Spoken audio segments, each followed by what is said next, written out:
Hello and welcome to Confidently Wrong, a show by regular dudes talking with confidence about content we have no right to speak about with any kind of authority, but do it anyway.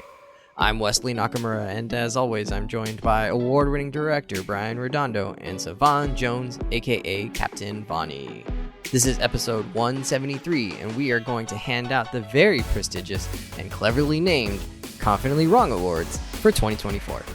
I'm confident that it's going to be the best show you've ever listened to, and well, hey, if it's not, you can always ask us for a refund.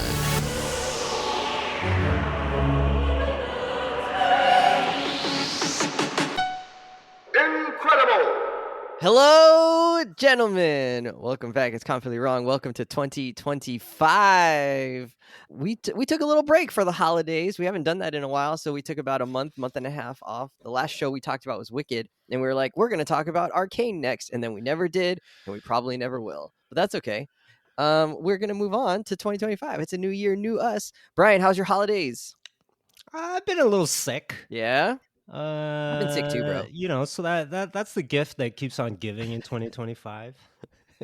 Nice. Did you have some like, were we like head cold? Were we like, bubble guts? What kind of bubble guts? What is Yeah. bubble guts? Ooh, that bubble sounds guts. nasty. Yes, yeah, Yeah. it's when your stomach. That's when your stomach is like, bubbling. It's like you a know? cauldron, Oh no, that's like that's a witch's just, cauldron with. Boo, boo, boo, boo, boo, boo, boo. that's not illness. That's just morning poops, man. Oh, okay. So Oh, there we man. That's go. me every day. I don't know Wanna what you get guys are that talking checked about. out. One man's bubble guts is another man's calm seas, I suppose. That's just the thing that wakes me up. Sav, how was your holiday? Oh wait, Brian, did you do any traveling over the holidays? Yeah, we didn't You- go to you Guam went this Travel year. to the Great Garden State. That's where I Okay, so traveled to. 15 miles away. That's where you Correct. went. Nice. Short drive. Why do they call it the Garden State, Brian? I've never understood this. Are there many gardens or something? Is it lush and green? There's a lot of hedge mazes. That's what we're doing. I don't know. Okay. Because it's bounteous. It is a bounteous state. Bounteous. All the best bountiful. people come from New Jersey. All the best. The wonderfulest, bestest people. Shaq and Sinatra, that's all you need. Nice. And Bon Jovi. Isn't he a famous New Jerseyan? And Whitney Houston. Really? And Lauryn Hill, Oh, who I have seen at Target. that's kind of amazing. What's up, Lauryn Hill? Shout out. One of the only Not at her show, albums. clearly. One of the only albums that I can think of that has no misses, no skips on that album. Even though there was only one album, no skips. Savon, how's your break? Not Yeah, break. so- how's your holiday season? Sorry, the Latrell Sprewell of album drops. Just like that one first team year, and then just like, all right, cool, I'm out. Wow. Had some drama Without off the- court. Had some drama off court, and then it's like, okay, cool, Yeah, he but disappeared. Without strangling somebody. Oh, yeah, Not that we know of. yeah, that we know of. But Wouldn't put it past her. yeah, my holiday was good though. I went home to New Orleans for a week. Had a good time. Was eating good food. Eating the You saw crawfish. Nala the dog? shrimp. Oh yeah, I was chilling. Me and Nala the dog was chilling. You know what I'm saying? We was in that joint eating crawfish, po' boys, Oh, hell yeah. fish. My uncle made bread pudding. My grandma made gumbo. I was eating good. I definitely brought some pounds back with me. Shit, I had the leftover bread pudding. I couldn't eat all the bread pudding when we was in New Orleans. I couldn't leave it.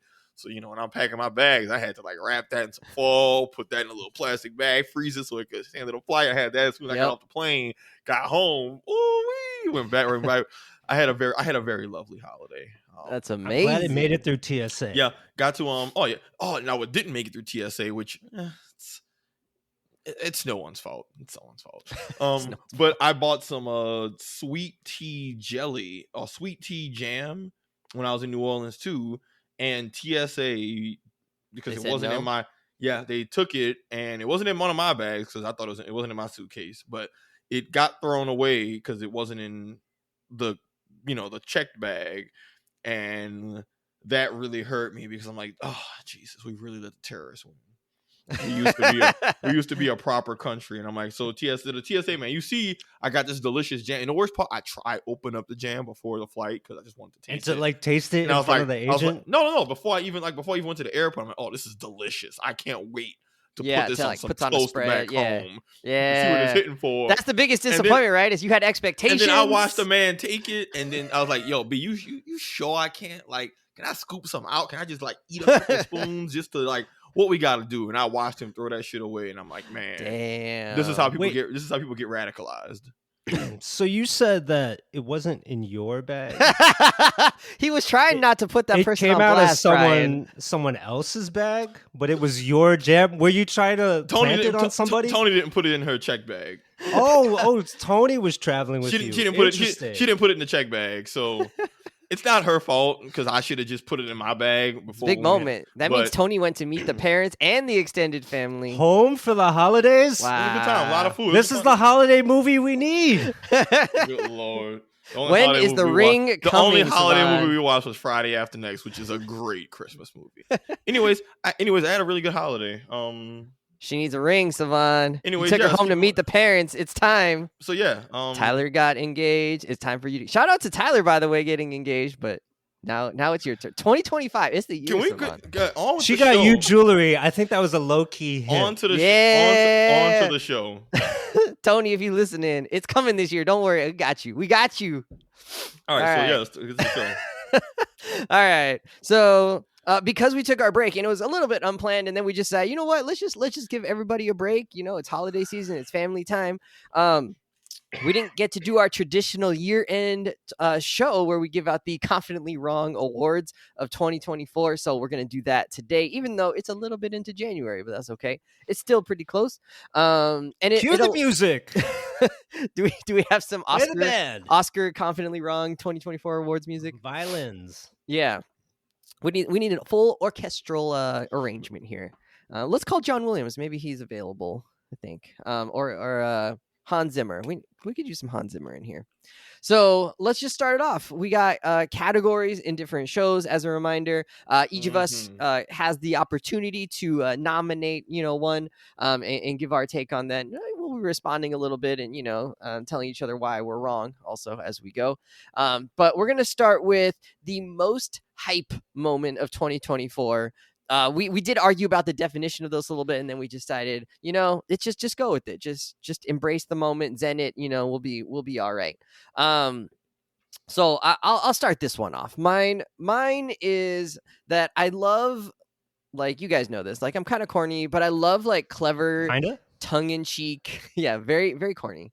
Tongue-in-cheek surprises. It's just like anything that kind of takes me off guard that requires like just a tiny bit of like, oh, you had some insider knowledge here and then they subverted your expectation and it's over and done with and it's quick. Like that's my jam. So this year, there was one particular moment in a piece of media that did this really well. And it was Deadpool and Wolverine, which you might be like, Wes, that whole movie was about tongue-in-cheek references and things like that. But there was one moment that really got me, and it got the whole theater hype, which was, Deadpool is just really excited to meet his hero, and he's so hyped he's going to say the catchphrase, and then Chris Evans has his moment, and instead of saying Avengers Assemble, he says Flame On, and then turns into Johnny Storm, and I really thought he was going to be, Captain America, and he was not. So me and Deadpool both got fooled. And then they just, they turned him to Johnny Flame or Johnny Storm, and he falls onto the sign on his nuts, and it's just a huge like subversion of expectations. I was really excited for it to be Chris Evans or for it to be Captain America, and then also really dying of laughter that it was not Chris Evans or not Captain America at all. So that was my most hype moment. 2024. What's hilarious is that they could have done that with the same exact bit with Michael B. Jordan. How crazy is that? Like, man, double whiff on Fantastic Four. Glad to know it's coming in 2025 for us again. Yeah, I think it should be good. They've got like a whole retro like vibe going to it, so we'll see what turns out to be. We've been talking a lot in the chats about Marvel Rivals, and so they're throwing those characters in to kind of tie in, which will be kind of nice. So I think Marvel's trying to get all its different media properties to kind of build up to the Fantastic Four. Savon, what was your most hype moment? Yeah, for me it's pretty straightforward. It was this new season, House of the Dragon. I forgot that show happened this year. Yeah, we spent a lot of stuff came out this year. We watched a lot of stuff this past year. We did quite a bit, but yeah, and still not enough, right? There was like so much we didn't watch. Yeah, I mean, I low-key it wasn't enough time, but no, I was on. We had spent the whole first season talking about, all right, it's build up. What's gonna happen? We're waiting for dragons to get busy. We got season 2. The dragons started to get busy. They had the episode about. He doesn't mean they're having sex. They did not show dragons. I think people could piece that together. They did not. No. Good Lord. Thank God. It's like working at a school with y'all sometimes. You guys get busy at school? The dragons were really, really dope. We were hyped up about them, like, oh, what's up with the dragon fights? Then we finally got the dragon fights, and I felt like everybody just ended up being deeply uncomfortable because we're thinking it's these cool, mythical, choreographed dragon fights, and it's actually what a dragon fight would look like, which is just two beasts clawing at each other, slashing each other's chests, screaming in pain, burning people, smashing them, crashing into shit. It was like, it's so dope, but it was one of those, like, in movies you see fights where people are ducking, parrying, it's a dance, and then you see a real fight, like a world star hip hop fight, and it's like, oh, yo, real street fights do not look graceful. They're brutal, and if we're gonna really be honest, uncomfortable. It's like, you ever seen like just two dogs fighting and you're like, there's nothing cool about what I'm seeing right now. Can someone like make this stop? That's how I felt watching the dragons fight. I was like, oh, this is so not cool. But it was simultaneously the most hype shit ever. What was the name? Kristen Cole. He had the same reaction. Yeah, he was just like, Kristen Cole became a depressed nihilist after seeing the dragons get busy. He saw that and was like, man, this is some bullshit. He's just like, yo, man, this is enemy AC 130 above. We are out of our depths. But no, I absolutely love the hype. Ain't no point in none of this. Yeah, but it was a very weird mix of hype that was like excitement and horror at the same time. Really good moment. Fair. That's a good moment of 2024. I forgot that. I really forgot that show was this year. I thought it was last year. Brian, what was your most hype moment of 2024? So if hype equates to something that makes you uncomfortable, but you're excited by it at the same time, emotional response. Truly, the most hype moment is when our good innocent friend Victor on the Penguin gets snuffed out by Oz Cobb on a bench after he's just told him, like, you and me, we're family. Oz, we're family. And Oz is like, well, you know what happens to family? I think family's gotta go. And just chokes him out as they're locking eyes with each other. And his poor surrogate son is just like saying, no, why? Yeah. That was a hype moment for me. After Vic just bailed him out that same episode, it's like, dude, you owe Vic your life. Like, Vic is 100% the reason you're doing any of this. He gave a whole motivational speech, hyped everybody up, did all this, and I was like, yeah, cool. I'm a real dick. Yeah, we thought he made it through the season. He did not. And he crashed the car into the people who were holding him hostage, right? To save him. Vic bailed out your boy a couple times. Came back multiple times, yes. And saved your boy. That was rough. That was a great moment, but man, that one was like, again, deeply uncomfortable, deeply visceral, deeply like, well, shit. Yeah. Afterwards. Made me not want to watch the show anymore. That sounds like, man. Actually, it made me love the show even more. Well, good luck. Good stuff. There's no show left to watch after that. So I don't watch this shit no more. Good. There's no more show. It's over. Oz won. All right. Let's that actually takes us to our next award. Which I'm kind of excited for this one because there was kind of a weird TV like happening this year. I feel like it was kind of front loaded with a bunch of shows, and then there was like a sporadic show here and there, and then at the end we got a couple of shows. So things like The Penguin were happening, Fallout happened this year, or came out this year, Shogun came out this year, Invincible Part 2, I think the second half. Yeah, of Invincible the second came out part this of year. season 2 was out this year. Agatha was this year. A couple of Star Wars shows like Acolyte and Skeleton Crew, which I've been kind of enjoying Skeleton Crew, honestly, but it's not because you're a child. It's not amazing. Even Creature Commando, we got it, the Super Tail, and granted, it's wrapping I up. haven't checked that out yet. You've liked it, right? There's a new season of Squid Game out. Yeah, there's a lot of stuff out there, man. X-Men 97. I forgot we talked about Mr. and Mrs. Smith. So yeah, and a ton, and then House of the Dragon. So there's been a lot of TV on this year that's been pretty good. I was watching Bridgerton. New season of Bridgerton was out this year. I was watching that. Oh yeah, Bridgerton. Yes. Thank God we're finally talking about that. No one wants to know about that, Savon. See, wifey material. You're ready. It's time. Get down on one knee, sir. All right. We'll start it off. Let's go. usually on both knees, Savon, I want to know, what is your winner for best TV show of the year? X-Men 97. 2024. Now, there was a lot of good stuff. Like, I could do honorable mentions. Like, Fallout was an honorable mention. Bridgerton, House of the Dragon, a lot of like that was stuff. But in terms of just top to bottom, I was hanging on to every episode. X-Men 97. It was a weird concept, I thought, to do an X-Men show that's spinning off the 97 series. They could have easily have just done something completely different and modernized, and I think it still could have worked well. But the way they really took the 90s series, capitalized on nostalgia, modernized it, upped the rating a little bit without it being an adult show, but still made it more serious in terms of just blood and, you know, it wasn't just a children's show where characters can't punch each other anymore. You know, it was a thirsty show. On the slick. Some of the characters they toned down design from the 90s. Like some people they flattened out the ass. But regardless, X-Men 97 was way better than I expected it to be. I didn't think it was going to be bad, but I didn't expect the writing, the scenes, the character moments to all just be like the way Storm got to just be amazing. You know, we got to finally see Cyclops get some recognition because he's been done dirty for decades. We got to see a dope kind of not villain version of Magneto on his anti-hero path. Like we got to see Rogue tearing up military bases and just bullying Captain America out of his shield.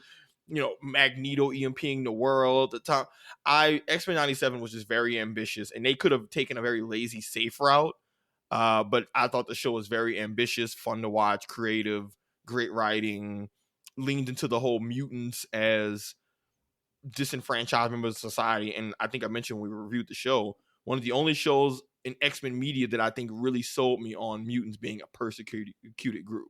But I didn't expect that from a reboot of the 90s X-Men show. Like I wasn't expecting to get all of that quality content. So I'm due for a rewatch. That was a really good show. I can't wait for season 2.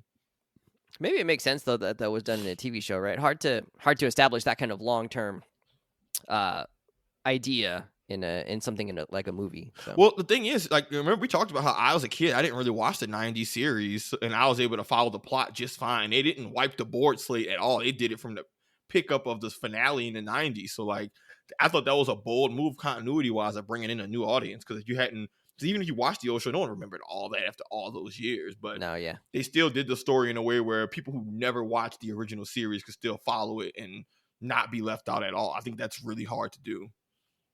That was a wild storyline though, where they had Jean Grey. There were a lot of wild storylines. Jean Grey had the baby, but then it turns out that it wasn't Jean Grey, and it was this other lady. But that's wild. But that's one of the cool things is that it was such wild a soap opera. And Cyclops still had a psychic connection with the other lady. But literally, that was very Days of Our Lives, wasn't it? Now that we say it that way. No, but X-Men comics with Scott, Jean, and Wolverine Professor X isn't dead. But literally, the X-Men comics was basically Days of, like you're saying, it's so dramatic. Days of Our Lives. I'm like, yeah, that's how it kind of was. Half the time, it's just Scott, Wolverine, Jean, just like, dude, Wolverine, piss off, bro. You are really effing this up for my guy Scott. But yeah, I'll pass it. That was my jam. Nicely done, Brian. What was your best TV show of 2024? So I actually I filmed one of these like best of things for a temp gig I did, and like the TV show beat writer for that magazine admitted that it was a weak year for TV. She said this off camera. No, she should have said it on camera. It's kind of like hard to like pick some of the stuff. The stuff that she picked, I've never even watched before. But keep that in mind. I do kind of think there were a lot of things that we were excited for that were like okay. Yeah. Like House of the Dragon was good and fun and whatever. Wasn't like great or anything. Like the Bear season 3 they kind of whiffed a little bit.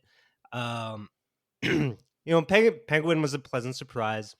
It was. So the show that I'm gonna give my award to is kind of a sleeper. Mr. and Mrs. Smith from the very beginning of 2024. Sleeper is right. I wanted to go to sleep while watching that show.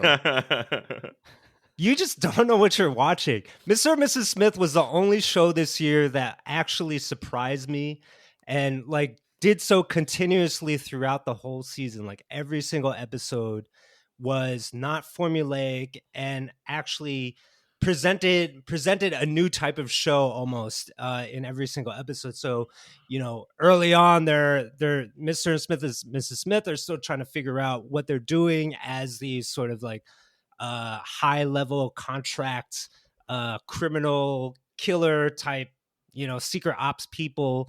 They get into one kind of caper and try to figure it out. Further down in the season, they meet other people who are part of this underworld, and they try to become couple friends, but then they end up taking like the most dangerous kind of mission on that couple's behalf. And then, later on in the season, they're doing couples therapy and they're trying to work out all the issues that they're having together and have some of the most intense, dramatic, confrontational dialogue that I saw all year long. Between these two characters who, at the same time as they're doing all the criminal stuff, they are actually going through the ups and downs of a serious relationship and trying to navigate that. And I just thought it was like kind of like an out of nowhere series, something that I wasn't expecting at all. But Donald Glover and Maya Erskine, the two leads, delivered every single episode. And I thought just like the way that it was all executed, from the writing to the acting to the cinematography, and just like the composition of the show, it was just always interesting. And was just like such a pleasant surprise in a way that nothing else was in TV for me this year. Like everything else felt kind of like a little more formulaic, a little more generic, didn't live up to their promise, whereas Mr. and Smith did the exact opposite. I could not disagree more, but that's okay. It's your award. You win. Yeah, we all know who has the best taste here. So, like, You got the most pretentious taste. I don't know about best. Me and Savon are like, that show was not as good as you remember. Pretentious. Yeah, I don't know. You're only calling it pretentious. He's hyping this up. You're not at the level. Brian's just in his room, in a sealed room, just inhaling his own farts. Just yes, Mr. and Mrs. Yes, Smith. Where do you think the Dior scent comes from? getting high off his own supply. Mr. and Mrs. Smith wasn't a bad show by any means, and the dialogue, actually, I will admit, was really good. But there were just moments. You know what? I think the lack of an ending, or of like what was the ending, I think maybe took me out of it a little bit. Of like, hey, I feel like we did all that. Yeah, I feel like we did all that, and I was like, it didn't really stick the landing for me. I'm like, what was all that for? Now, if we get more, it might be better. They tried to kill each other? Yeah, but I mean, there was no resolution to like it was all good up until like, okay, cool, cliffhanger. I wasn't crazy about I didn't get enough resolution before they went into a cliffhanger. That was probably my biggest gripe about the show. But it was a good show. It was doing something different, and I will give them props for just not being lazy about the show. I'll give you that. But there were moments where I'm like, this is a little, I don't want to say boring, but like, kind of boring. It's like, it's good, it's just not sexy enough. And I will fully admit, I like gaudy, superficial flash. I'm very open about that, so I can see why motherfuckers in couples counseling is like, why am I watching this? But good show. I just didn't buy it. Okay, nobody cares about your guys' takes, all right? This is my award. No, that's not right. Pick again. F you guys. Wait, that's what we're going to do. We're going to wait bring it back to the award I'm going to give out later. We're just going to wait for Brian to say something and try again. Little taboo. You want to go get my taboo buzzer? Little family feud. Just make the Steve Harvey face at him. Now, why in the hell would you say something like that? Brian is so mad at us. Okay, let's keep I felt going. like this year a lot of shows were like, they kind of started off really weak and then maybe had some redemption later on. I felt like Agatha was kind of like that for me. I didn't really enjoy the first few episodes. I liked the later few episodes. Invincible part 2, I did enjoy quite part 2 as far as I remember, but that was so long ago. I don't think I could get any details. And then there was another show that was kind of like that, where it like started out kind of weak and it had some good episodes later on. But the show that I want to nominate for my best TV show 2024, I felt like almost every single episode I was drawn in, I was engaged. I thought like the acting was like just really good and the story moved along really well and everything sort of connected. And it didn't feel like repetitive, but it also felt like entertaining and meaningful and all of that good stuff. Was The Penguin. It wasn't on my radar before we ended up watching it. So shout out to Colin Farrell, really just like carrying that show, I think. And he had some really good foils, right? Like the person who plays Sophia. I thought she did a really great job. And then having Vic as the sidekick, who like quite a contrast to Vic's like, or not Vic, to the Penguin's ruthlessness, to Oz's ruthlessness. And just like, and then they switched it up, not switched it up. And then they showed us like how his upbringing was and how his relationship with his mom was just like all kinds of deranged. Understatement. Just that like progression was really cool. And so I thought they did a really fantastic job on that show. And I think that's the show I enjoyed the most this year. So that was my pick, The Penguin, starring Colin Farrell. You can see it on HBO. I think most of our listeners probably watched it. It was a good one. It was a really popular show. I think the show got popular very organically, word of mouth. Like, I thought so, yeah. Like a lot of people were just like, "Hey, yo, this Penguin show good," and then a lot of folks who I think wouldn't have been interested were really drawn in. Yeah. All right. This is the big granddaddy of them all. The best movie of the year. So, I don't know. I feel like this is not the granddaddy of them all. I think there's awards I'm a little more invested in. Really? Movie of the year. I don't want to. I don't speak for me on that. I got me. You know what I'm saying? Movies are a big deal. I made these questions. Damn it. I you were saying TV was a little weak this year. I think movies were actually a little bit on the lower end this year. I saw an Instagram post where they showed all the movies that came out in 2000, and holy cow, there were some bangers. Like we reviewed Gladiator, right? That was one of them, and there was just a whole slate of movies that were either entertaining and took hold in the kind of zeitgeist of America, or just movies that were just really good, and it spanned all kinds of genres, from comedy to dramas to action movies. There's a ton of action movies that year. So and if you include like 99, I think like Matrix was the year before that. So it's just like a really big movie year was 2000. And looking on the list for 2024, and it was like a couple action movies. There was a lot of like smaller movies that got made, one big animated movie or two big animated movies. And it just sort of, that was kind of it. So, I mean, like the list of movies I found were like Dune 2 or Dune Part 2, Deadpool and Wolverine. Inside Out was, I think it was the biggest grossing movie of the year. There was a smaller movie called Sing Sing, which I didn't see, but I know it's gotten good reviews.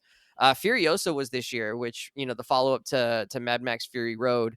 And then we kind of finished out the year with Wicked. I don't know, were there any... And Moana 2. I'm looking at top movies of the year of grossing. Yeah. The top 10 is like starting from bottom to top: YOLO, Mufasa, Kung Fu Panda 4, Godzilla vs. Kong, New Empire, Wicked, Dune 2, Moana 2, Despicable Me 4, Deadpool and Wolverine, Inside Out 2. So, and some of those movies, I don't know, I feel like people didn't really see them. I mean, there's 5 or 6 of those on that list that I didn't see. But Inside Out 2 is the highest grossing animated film of all time. That makes sense. People loved Inside Out 1. Yeah, Inside Out 2, but like Inside Out 2 do great, raked in bread. Buku monies. All right, so that leads us to what was our best movie of the year. You could choose this in any way you want. You might go for like, it was the best well-made movie. It could be what movie did you enjoy the most? There's many ways to go with that. I think everybody slightly weights their criteria differently. Savon, what was your movie of the year, 2024 edition? 2024 edition movie of the year. I'm gonna go with Inside Out 2. It was Riley. We're back to the world of Riley. Yeah, I mean, and y'all know me, I'm kind of not always up to date on what the hottest like animated movies is. Over the last like 10, 15 years, I've really kind of fallen off. I'm gonna really be honest. I still haven't seen the Frozen series at all, or Moana. But you haven't seen Frozen? Nah, Moana, Frozen, Coco, all that stuff, and Kanto. I haven't seen none of that. But okay. Inside Out 2 is really good. I talked about when we reviewed it on the show that I had never seen a movie just conceptualize the human mind, anxiety, emotions, all of that in such a realistic way that adults and kids could relate to. I just thought it was a really ambitious concept that they ran with, made really well, and it was that opinion was vindicated by the fact that the movie makers did consult actual teenagers and child psychologists in the making of the movie. So it really felt like, okay, cool. They really put their hearts into this, but it was a good movie. It was funny. It was entertaining. The serious parts were good. Like, rarely have I just gone to a movie, watched the whole thing, walked out, and was like, that was just a damn good film. No notes. Like, cool. No notes. I paid $10. I got a great experience. No notes. That was a movie where I was like, Weird. shit, do I have anxiety? Nah.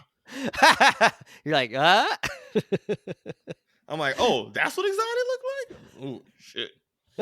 But yeah, that was my Hey, it's movie not a bad thing. Yeah, but that was my movie of the year. Really good All stuff. right. I think that's a good pick. It was a really solid movie, I think. Brian, what was your movie of the year?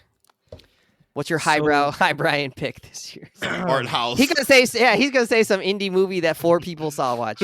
You guys didn't see Conclave? No, See Conclave? never even heard. Come of on, Conclave. man! You didn't see Conclave when they chose the new pope? That No, was the most riveting thing of the year. With the white smoke and the black not smoke? Actually, yes. See, my man knows. Well, I'm Catholic.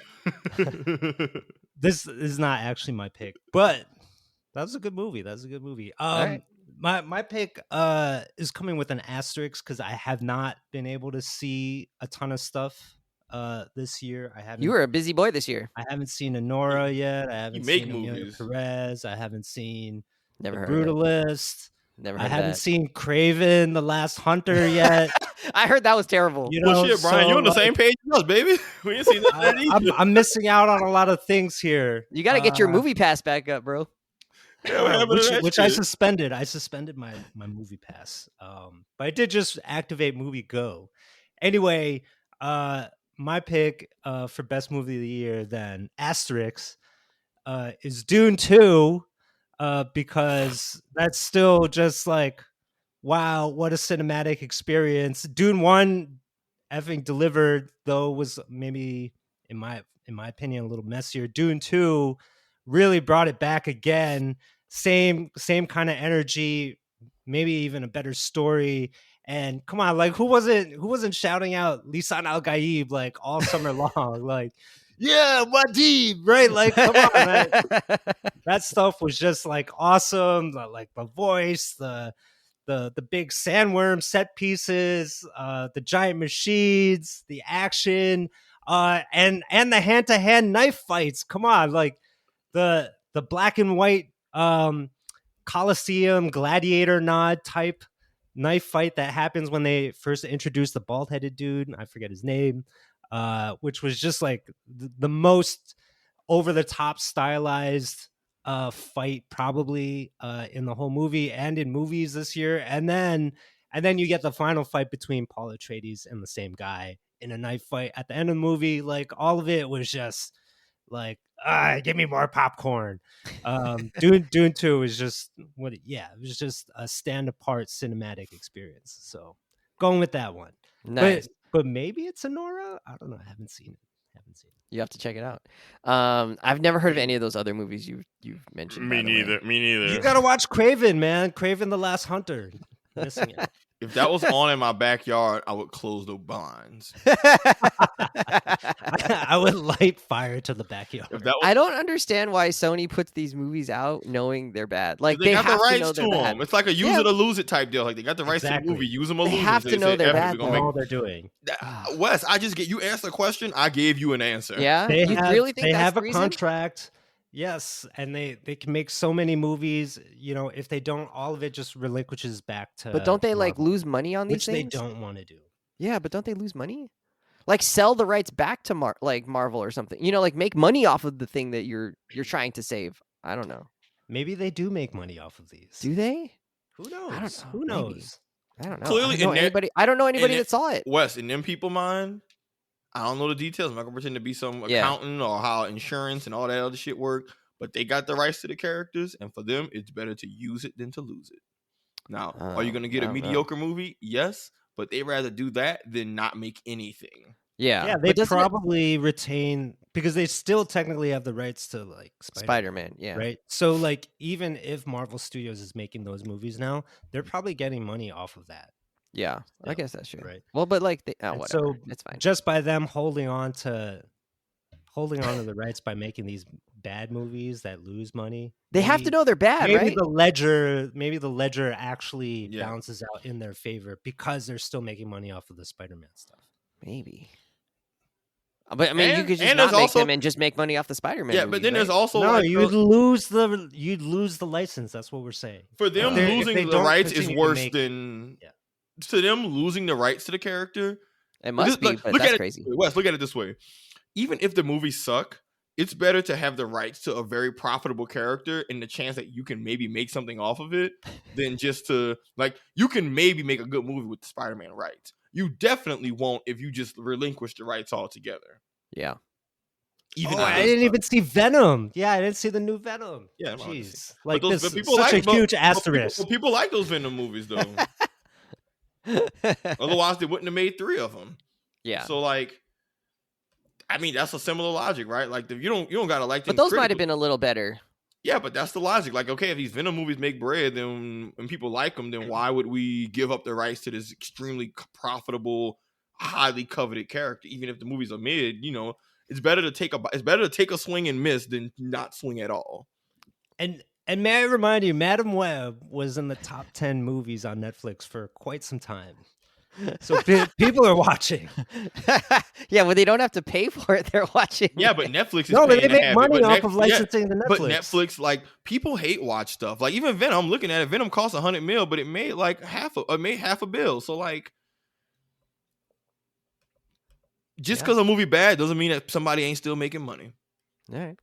My favorite movie of the year was Deadpool and Wolverine, by far, and it was like the one that I was excited for and did not disappoint me. I laughed through that entire movie, enjoyed some of the quieter moments and the emotional moments, loved some of the cameos. Was I there didn't emotion love in the that movie. the what? Was there emotion in that movie? Like a little bit. Not I didn't. really. I didn't love the Gambit cameo as much as everybody else did, like the Channing Tatum one, but still fun to see him in there. It was good times.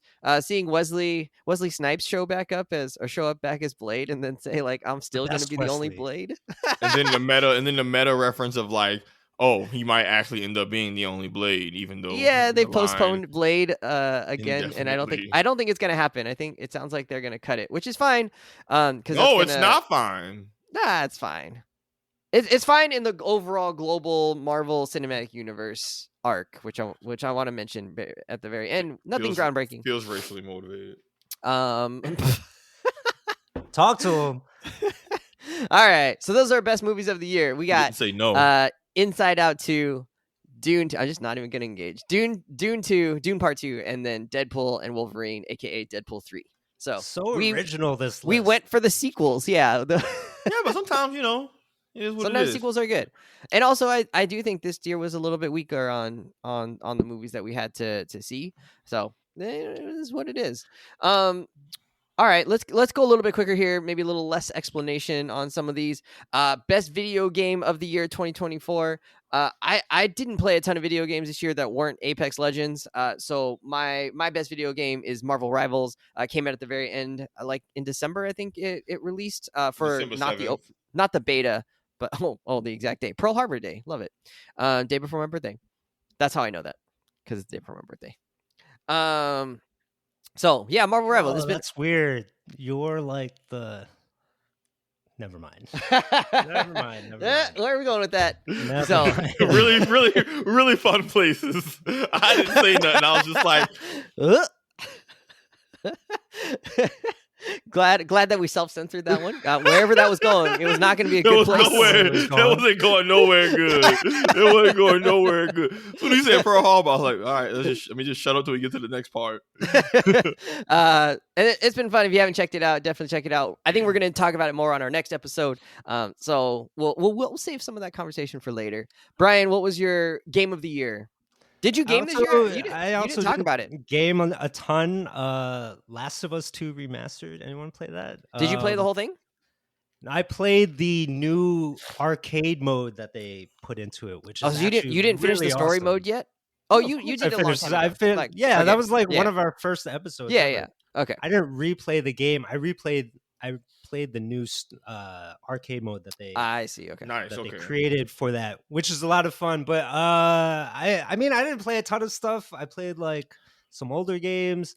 I think the default best game has to be like Zelda Echoes of the Kingdom. The first Zelda game where you play Zelda herself as the Oh, that's main cool. character. What's the premise? And it's basically like, Link has been trapped in some parallel world, and Zelda takes the reins, and she doesn't use a sword and shield like Link does. Instead, she has a special ability to create mimics of things in the world. So she can create mimics of bad guys, of monsters in the game, Nice. of objects like beds and crates and things like that. And basically manipulates the environment so that she can traverse it. So, like, rather than fighting enemies, she'll send some other type of enemy to fight those enemies For her? right? For her, or to scale a wall, maybe she'll, cast a spider and attach herself to said spider to crawl up the side of a That's cool. of a Okay, I cliff. like that. I So, like that. stuff like that. So You don't need a whole engineering degree to to I finish the mean, game. I mean, you don't, but like the game, in the same way that Tears of the Kingdom, and the same way that Breath of the Wild did, like, it introduces all these interesting new mechanics that you can just have a lot of fun That's toying cool. around with and figuring out different ways to navigate the game world. What's the So ratio of I main think that's character? my default Nice. best game of the year, just Wait, because I haven't played a ton. You say she's a main character. What's the ratio of her versus Link? Like Tears of the Kingdom. Oh, it's like 95% to 5. Oh, okay. So like to be clear, But she's like, so to yeah, be yeah, clear, Breath you're of the playing Wild, Zelda. you play as Link. Tears of the Yes. Kingdom, they expanded on all of that in terms of the same world, but they made the flip sky, and they make like an expansion of the world. Yeah. And then, This does not take place in the same world as those two games, though. oh, okay. Wait, I'm sorry. Oh, this is a totally Yeah. different.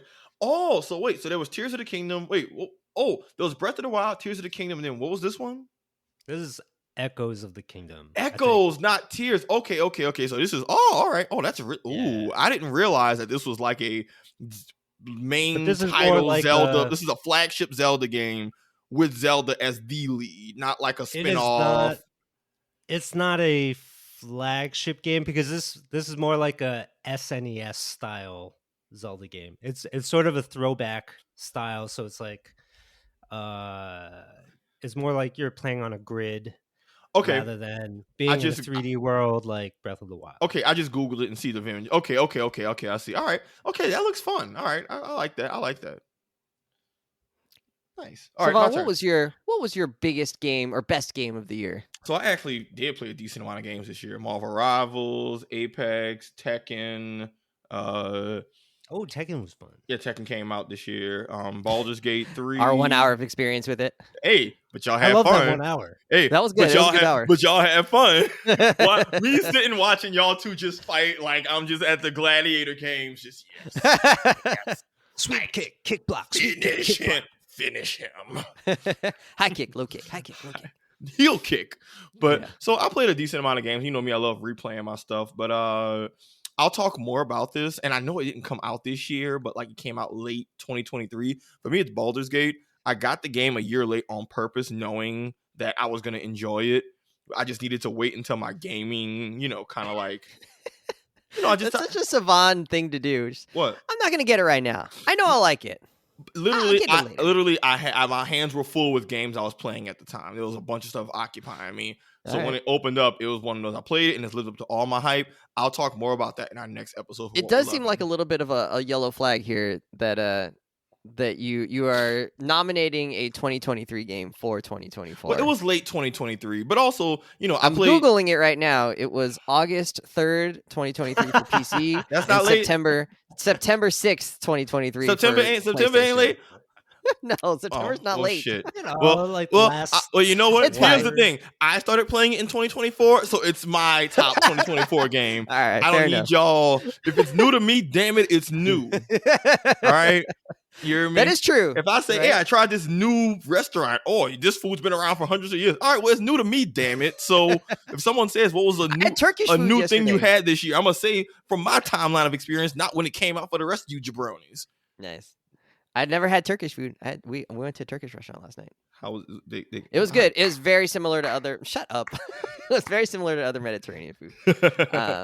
So it was good, like lamb and sauces. Falafel, that kind of stuff. So, but very much similar to other food in the region. Mm-hmm. But I want to honorable mention Shadow of the Erdtree, the Elden Ring DLC that came out this past summer. That was also really fun. Haven't had to play the DLC like that. That was damn near its own standalone game. The amount of content, value, new challenges, refining of systems already in the game. I had a blast. Like that month, I think I remember we were playing stuff, Wes, and I was kind of MIA that period of time. I was like, sorry, I'm fighting this Elden Ring boss. I'm in that blender right now, and I had a lot of fun with that. But I'm going to give but yeah, this is a good year for games. But I'm still going to give it to Baldur's Gate in terms of new things I've played, because that was some real stuff. All right, sounds good. Damn right.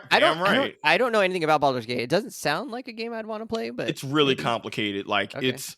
You lost me at complicated. Let's keep going. Yeah, it's a lot of mechanics. It's Dungeons and Dragons. You wouldn't like D&D, so okay. You wouldn't like Baldur's Gate.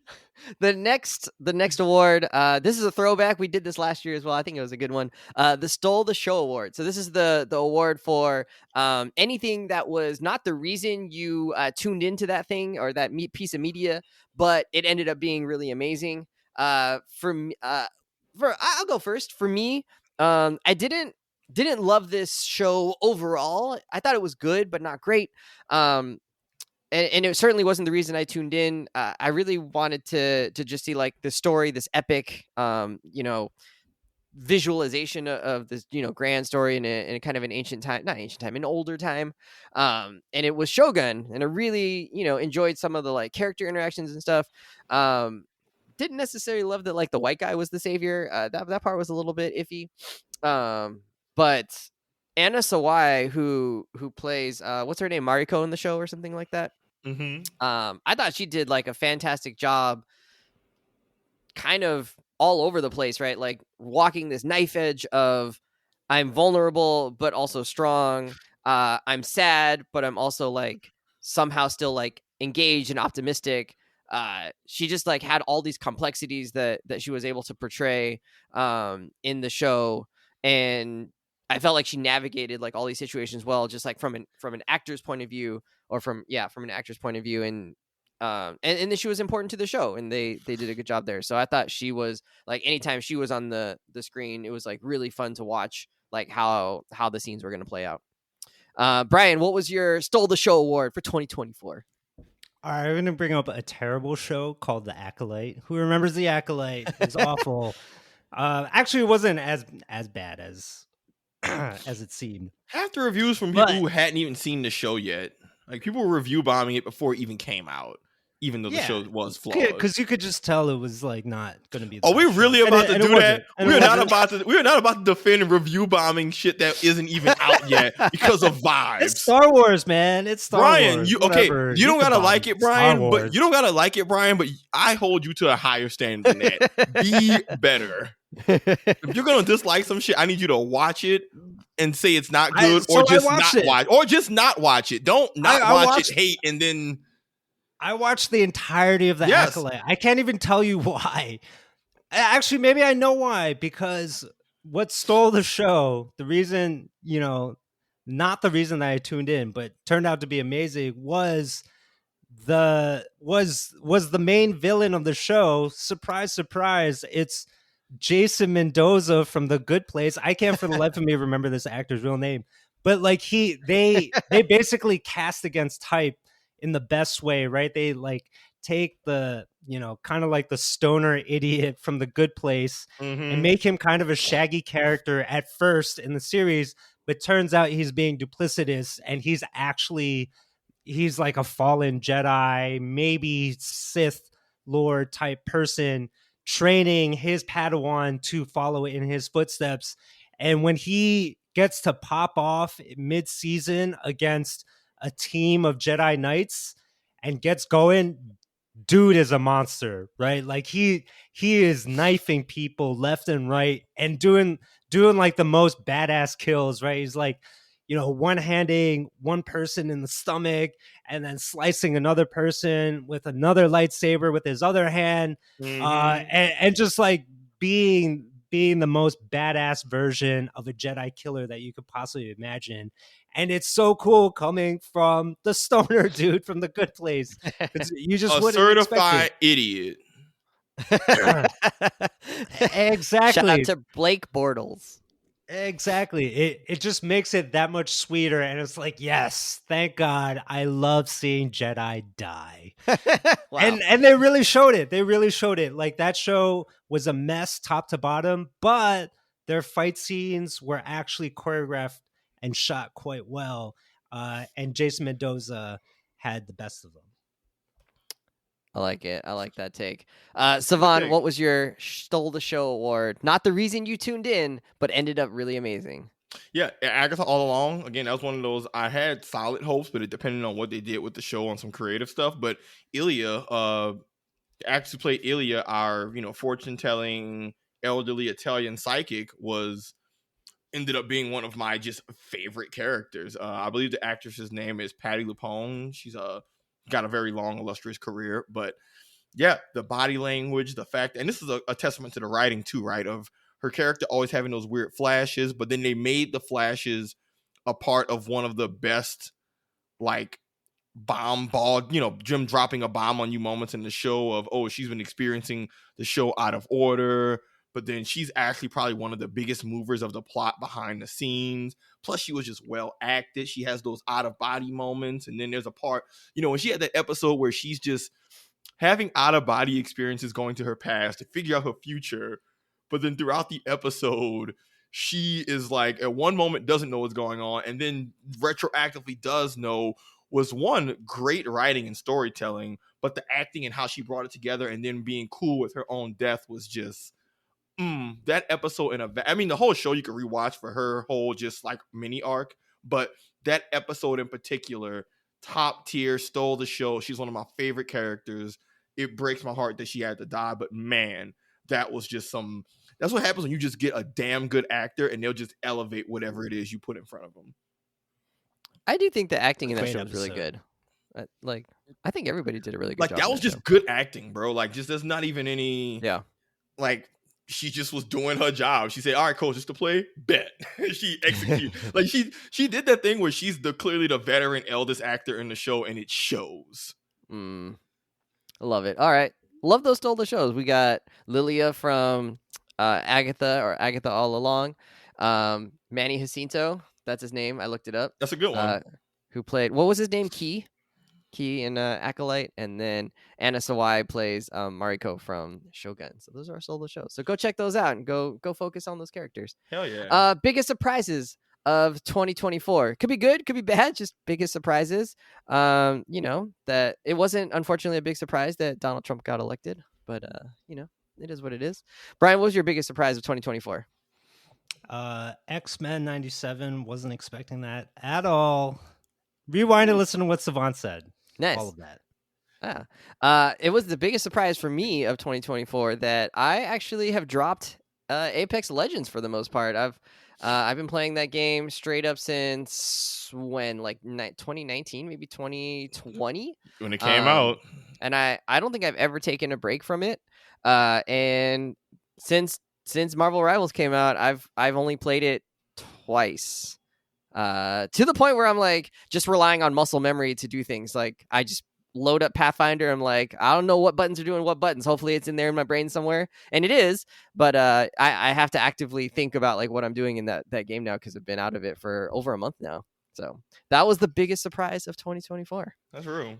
Apex Legends on the downfall. It might be out of rotation. I'm not sure. I'm not ready to buy the battle passes anymore for that game. So You broke your addiction with a new addiction. Well, we played some Apex the other day. Me, Tyler, Kelly, we played one game of ranked and we got a win and said, "All right, cool, let's go back to some Marvel Rivals." We hadn't played in a month. Played one ranked game, got a dub. Was like, "All right, cool." It's still fun, but Marvel Rivals is just a really good palate cleanser right now. And it's just something to play with your friends. Don't be sad that it's over. Just be glad for the times you had. People be mad games don't last forever, man. If a game is fun like that for 5 years, that's a good run. Like, yo, especially if it's not as fun, cool. Play something new. I'm with you. All right, Brian, what was your biggest surprise? Oh, no, you said it. Savon, what was your biggest surprise? My biggest surprise is that Wesley has no memory. Not a surprise at all. That's not a surprise at all. That's like you could... Yeah, for me... Set your clocks by that one. For me, big surprise, the Fallout TV series. My stance on a lot of video game, like we're basing this off a video game, there's a lot of pitfalls you can fall into, right? It's how do you maintain the tone of the original story? How much of it are you changing? Are you making this for people who've never played this game, or are you making it only for people who have played this game? Like, there's a lot of, is this a rated R game that we're toning down or toning up? There's a lot of things that can go wrong, right? Some games, just the story doesn't lend itself to a TV or a movie series thing. And you get things like Borderlands, the Borderlands movie that tonally missed everything that the game series was about and was rightfully panned, right? And was an awful movie. So I didn't see the Borderlands movie. But it was god awful. From the trailer, you can see, they don't know who this movie was for. It wasn't for gamers. It wasn't people who never played the game. They just made it like too many people got involved and were like, let's make it for this and that and that. And it had no identity. You lost the vision. This Fallout show, I thought, could have fallen into that, and it avoided that pitfall masterfully. It kept the rated R mature tone of, hey, this is a violent world. People get their brains blown out. People cannibalize and do awful violent shit, and they didn't scav away from that. But also, it's this very retro futuristic alternate version of America. Everyone has a poppy optimistic look to things too, and they kept that aesthetic well, kept it true to the game, but they weren't a slave all the way to the game's lore by being able to do a mix of their own story in this established world. And they just hit all the nails on the head.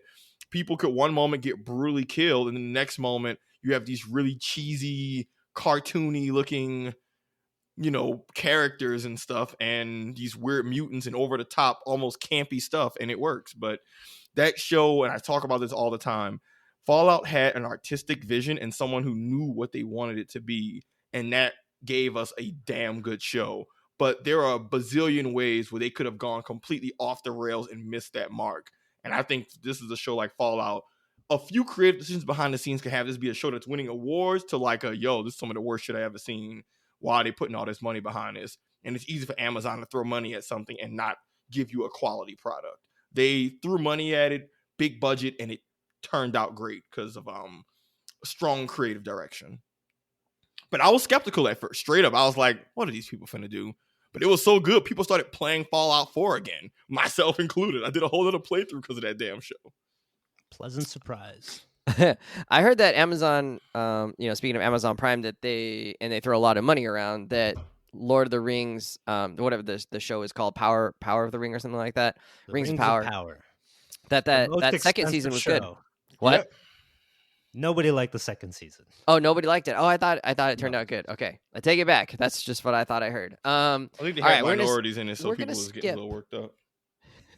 We're gonna skip the worst thing you watched in 2024. If you want to know our picks, DM us. We'll let you know. The Razzie. We're not gonna say what the Razzie goes to. No, we're gonna keep it positive. We're gonna keep it moving. This show is we're bordering on an hour. We want to keep it to 1 hour or less for most of our shows if we can, just to respect people's time, as our Kip meetings love to say. We're gonna respect. None of this hour has been respectful. In the interest of respect, everyone was slighted. Everyone has been slighted in this podcast at some point. Brian over his movie taste, me over timelines of what's new, Wes over just information retention. Like it's none. weird. I have none.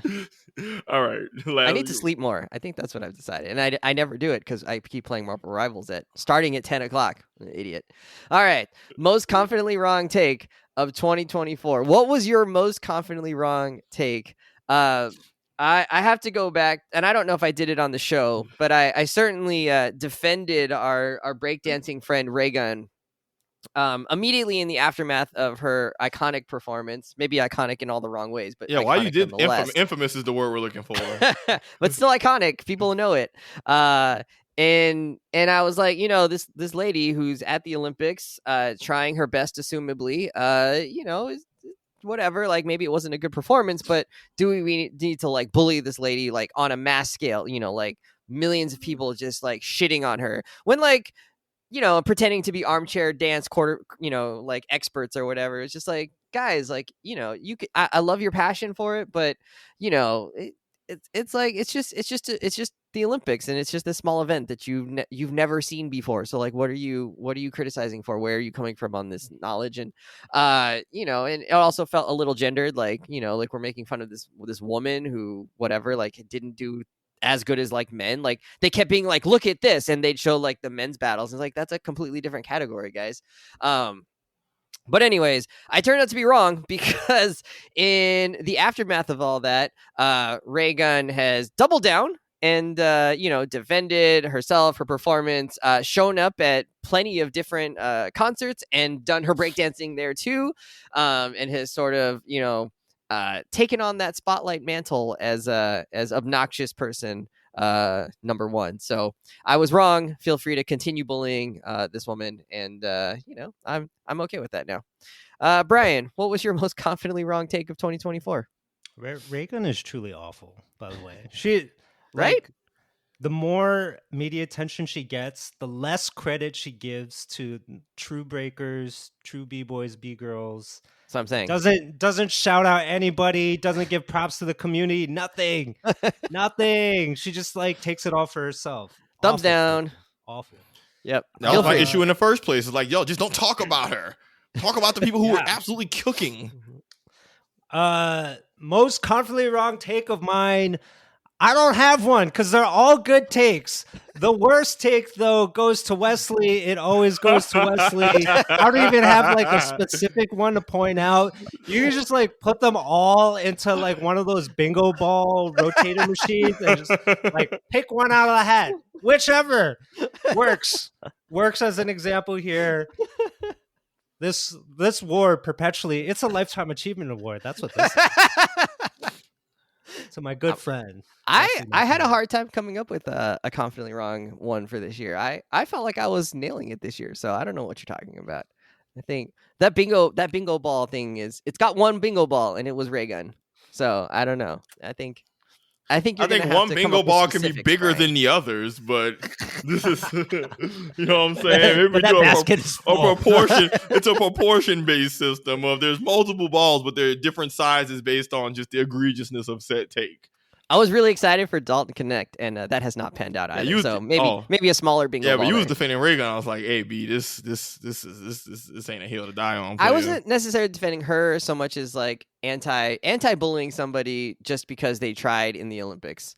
But I don't think she tried. I don't know. Maybe not. I don't know. It's unclear. It was unclear at the time. Now it seems a little more clear. But it was clear. Like, what is this shit? That was clear.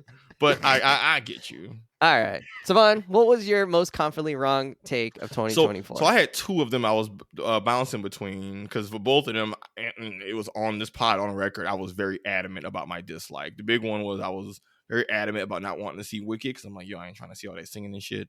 Yeah. And I was adamant about not wanting to see Penguin, because I'm like, yo, B, why does every Batman side character get their own effing show? Like I said, we had Harley Quinn, effing Penguin, Alfred, young Joker Bruce, movies. teen Bruce, adult Bruce. I'm waiting for the old man Bruce movie. We'll get a baby Bruce movie, just Batman baby Bruce movie before his parents died. Like, we're gonna get every damn thing before we get a Nightwing movie, but that's neither here nor there. Ooh, I would love to see a Nightwing movie. Yeah, but I could not have been more low about a Penguin movie. I did not want to see that at all, period. And I ended up watching the Batman movie to get some context on the character, and the show was great. Everything, like, I think, again, I said this before, my general complaint of, hey, nobody asked for this shit, I think I'm still right on that. Not every side character needs a full big budget show.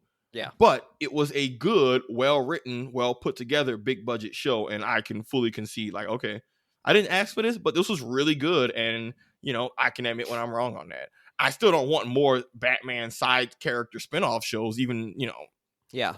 I still don't need more of that. Use that energy to make a good show for a different character, but a good show is a good show. Colin Farrell was a beast. Vic was a beast. The whole clan, I shine my praises about Clancy Brown in that show all the time because I'm a big Clancy Brown fan. Really good show. I got bad news for you, Savon. A Clayface movie is in the works. Oh my God! 2026. Wait, I thought you defended Clayface. I thought you wanted to see Clayface. Maybe that was Brian. No, Clayface is a cool I wanna see character. Clayface. Tragic actor, crappy actor, can shapeshift. Like, that's cool. Yeah.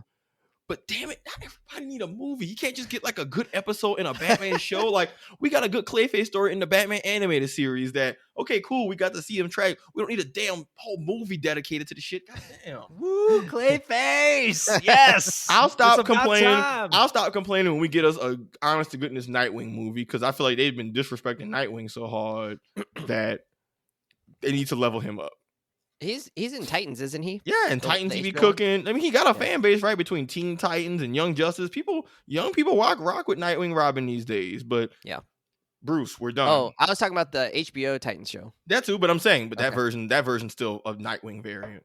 Anyways, All right. I was wrong.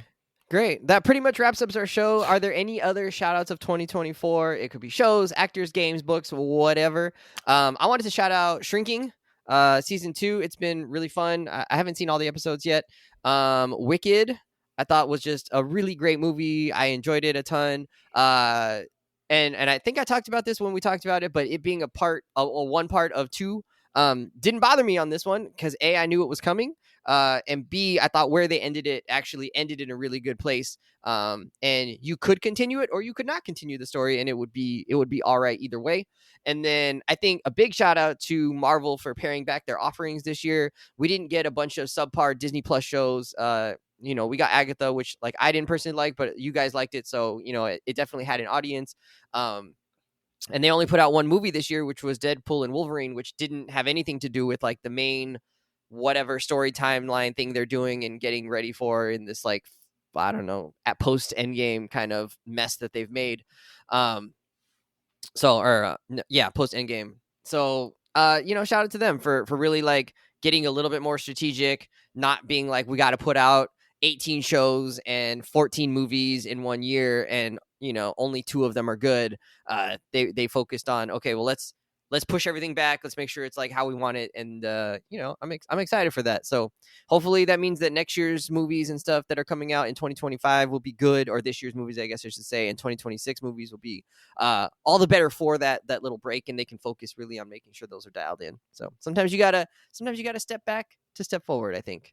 Brian, you got any shout outs, 2024 things we didn't mention? 2024 was a mid-year. Good riddance. Savon, any shout outs 2024? Yeah, I want to double down on how wrong I was about Wicked. Again, I don't like musicals. That was a really good movie. Yeah. Like I dare say I think I'd watch it again. Yeah. I would definitely watch it again. Like I said, Gravity was a good song. Like I listened to Gravity on Spotify twice. Banger. And I was like, yeah, she talking that shit. She talking that shit. She on the broom, running from the police. She's zipping around Zoom, breaking the boom, got the big cape billowing. I'm like, Gravity. I'm like, oh yeah, you in your bag. All right, you in your bag. I'll be back for Wicked 2. I rock to the song Loathing, which bruh. is easily adaptable to like almost any situation you're at. Like you're waiting for a game to loading. Yeah. You're like eating breakfast, like morning. Like it just works. It just works in everything. Try it. It'll make your day better. That song is the musical theater version of What's Beef by Biggie. What's beef? Beef is when your moms ain't safe up in the streets, I see you being I see you. Like that's the musical beef. They just hate each other. I'm like, I'm so here for it. Which song is the one they did the book dance to? Was that also Loathing? No. Okay. It's like No. That was good. something But that was your bigger boy than from life or Bridgerton. something. That was your boy from Bridgerton too, and I was like, oh my god, he's. Oh, we got the Bridgerton stand. He in the was house. I'm saying your boy who played like Finn. I was like, oh, he's holding back. He's been holding it back in Bridgerton. This dude is an absolute hamming it up. I thought you were gonna say Smoke Show, and you were like in love with him. Okay. He's a good looking dude, but he's not my type. All right. He's a guy. All right, fair enough. All right, that'll do it for us. Hit us up on socials. We're on Instagram at confidently_pod. You can also find us on YouTube. These shows are all recorded and we put them up unedited. So sometimes you get kind of things that weren't in the actual podcast audio recording. But we most like to hear from you on at confidently_pod. What were your favorites of the 2024 trip around the sun? And next episode we should be talking a little bit about Marvel Rivals. Like we said, we've kind of hinted at it. We've given you a little amuse bouche, but we're going to dive into our experience over the course of season 0 and as season 1 opens. So if you're looking forward to what it looks like from people who've been playing it a lot, you'll get a firsthand account. And then I think we're gonna do a what we're loving next episode as well. So look forward to that. What is Brian and his pretentious taste gonna pick out for his what we're loving next week? All right, Nothing friends. for you, Wes. Hey, you've recommended things that have been really good, so I'm looking forward to it, honestly. All right, friends, we're out of here. We'll see you later. Bye. Later.